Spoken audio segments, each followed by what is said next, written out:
Yep. They've been too good to not Yep. win a Super Bowl for a long time. Mm-hmm. There's really no excuse.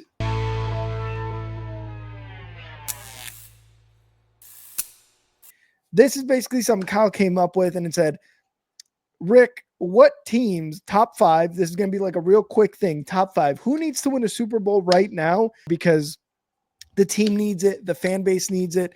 It's just going to be a quick thing because I was like, man, that's such an interesting question because a lot of teams come to mind, but really like what teams come to mind in terms of like it's a necessity? I think we can both agree on. I'll give you. Do you want me to give you like a couple? Yeah. Do we want to do five or do we just want to do a couple and just talk I'll about it? just throw a couple out All there right. and then see what you got. So, Yeah. the Baltimore Ravens. Yep. They've been too good to not Yep. win a Super Bowl for a long time. Mm-hmm. There's really no excuse. There's been no excuse since they brought in Derrick Henry. They even added Jair Alexander. They drafted another group of young playmakers on top of what was already a Super Bowl roster. Lamar Jackson could have won his third MVP last year. He got him playing at an elite level. Yep. Mark Andrews. There's just no reason that this team should be going into the playoffs, squeaking out a wild card victory and losing at home again. They have to find a way to get it done, and that goes for the 49ers as well.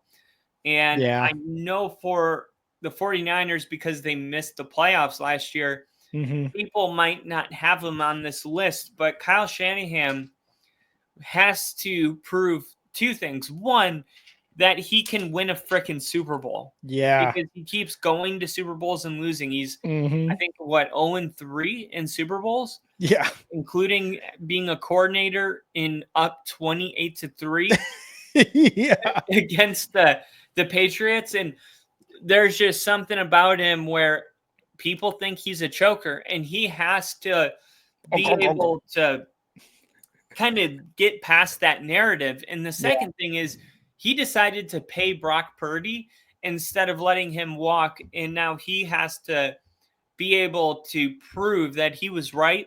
Brock Purdy's not just even if he is a system quarterback, it's like, well, that's what you need, a quarterback to run your system. So who cares? Yep. But the real question is, without being able to have all this money to pay all these other players, Debo, Greenlaw, Hufanga, can you just pay Brock Purdy, draft, and go young and still win a bunch of football games? Because that was the bet that the 49ers made when they decided to pay Brock Purdy. Yeah. And in a lot of ways, Kyle Shanahan's legacy is now handcuffed to the success or the failures of Brock Purdy. Yeah, because either way, like the signing of Brock Purdy, I don't know the specific details for Brock Purdy's contract. They don't know, but like Kyle said, Kyle Shanahan is tied to this guy's success or failures, and Kyle Shanahan is there throughout the entire Brock Purdy contract is going to depend on how good he's doing in the postseason. Because Kyle Shanahan could get fired before Brock Purdy's contract is up, or Shanahan is going to stay on there throughout that contract because he's able to prove that he can win with that. Kyle and I in last stream talked about how coaches are getting fired because, yes, they're having success in terms of going to the playoffs, in terms of a very good regular season record, but you are seeing coaches now get fired because that's not good enough anymore. Getting to the playoffs, having a solid or just a winning record during the regular season is no longer good enough. We want Super Bowls. We want a head coach who can win Super Bowls. You see that in the NFL. You see that in the NBA more predominantly of these coaches no longer staying on those teams with just regular season success or even just getting into the postseason, but never getting to the championship game. So like Kyle said, Kyle Shanahan is definitely handcuffed to his team. Now, Kyle had mentioned two teams there in terms of needing to win a Super Bowl now. He said the Ravens and the 49ers. Now I'm going to give you guys a few more. For me, they've had plenty of postseason success. They've been to the postseason several times over the last 5-ish years. But the Buffalo Bills need to win a Super Bowl. Josh Allen needs to win a Super Bowl. He's already been paid. He is already the face of that franchise. Josh Allen has shown Buffalo and the NFL what he can do on his own. And he's shown what he can do with a roster where his number one wide receiver is Khalil Shakur. Yes, he had Keon Coleman too, and he, came out and burst onto the scene as well and was very productive for the Bills last season. And they even had a little bit of Amari Cooper. He contributed in a couple games here and there. Obviously, not what you were expecting Amari Cooper to cooperate and give to the team in terms of like production. But he was still not bad for a couple games. And the Bills needed a veteran wide receiver. So I've got the Bills on needing to win a Super Bowl as well. And then I also had the Ravens and the 49ers. And Kyle, you're going to like this one. And I hate that I'm saying this. But the Packers need to win a Super Bowl under what's his face? Under Matt LaFleur. They've gone to the postseason. He's done it with Rodgers. He's doing it with Love now. But in order for LaFleur to really kind of just be like, okay, this coach is the guy for the Packers. And I was just saying that about Shanahan too.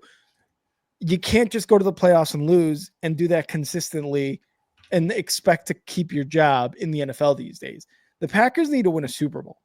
And I say that I got to get the disgustingness off my body when I say that, but it's really more for the legacy of LaFleur.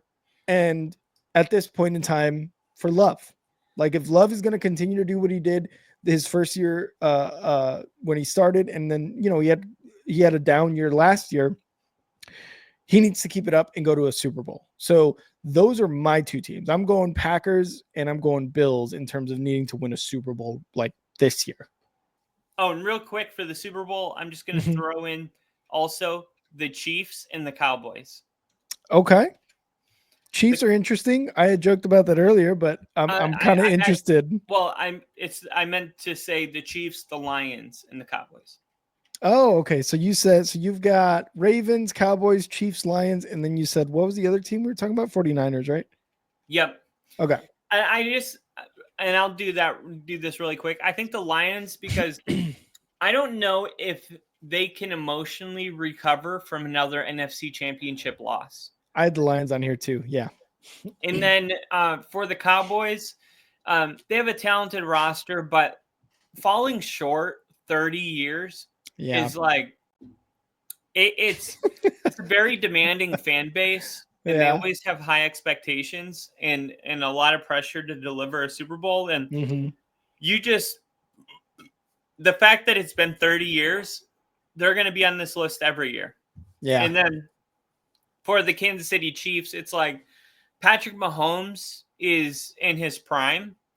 So every single year, whether people like it or not, it's Super Bowl or bust because of the Tom Brady comparison. I agree.